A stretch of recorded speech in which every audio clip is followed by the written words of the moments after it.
To help us put Lee Kuan Yew's passing into perspective, I'm joined by Jeremy Schwarz from the U.S. state of Massachusetts. He's a History and Policy Fellow from Harvard University's Belfer Center. Jeremy, thank you so much for joining us. First, I'd like to get your reaction. You know, if we didn't see the tears on people's faces, we certainly heard it in their voices. Yes, Elaine, thank you for having me. Singapore right now is going through a period of national grief, but also a period of great gratitude and reflection on what Mr. Lee Kuan Yew has done for them and many of the institutions and monuments, literal and figurative, that he has achieved for them over the past 50 years as a republic.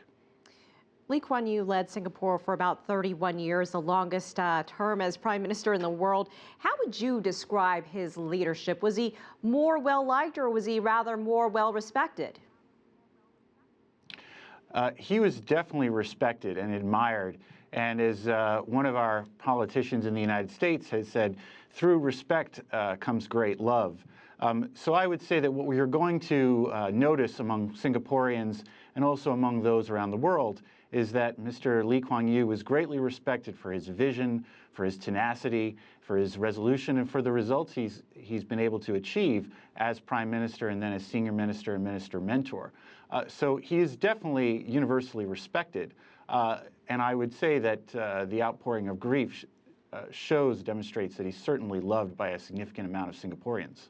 You know, he also developed the concept Asian values. Can you speak a little bit more about those values? We knew about some of his campaigns, the courtesy campaign, which is maybe why a lot of people feel like he had a shape in the way they were brought up. But talk about these Asian values. Well, he tended to articulate the values of honesty, meritocracy, and pragmatism as sort of the three core values of the Singapore system. I understand that he stirred some controversy with the idea of Asian values, and that debate will continue on. But I think that the most important thing at this point is to show that he's built a relatively strong, resilient set of institutions based around the core values of honesty, meritocracy, and pragmatism. And so at this point, I would focus on what he's achieved and sort of set some of the controversy aside for future debates. And, you know, some of what he's achieved, obviously turning Singapore into what it is today on the business scale. It was also an industrial powerhouse. What are some of the good things that he did for Singapore? Well, first and foremost, he turned effectively a British colonial outpost into a major global trading hub and was able to leverage the growth and the revenue from that development into infrastructure.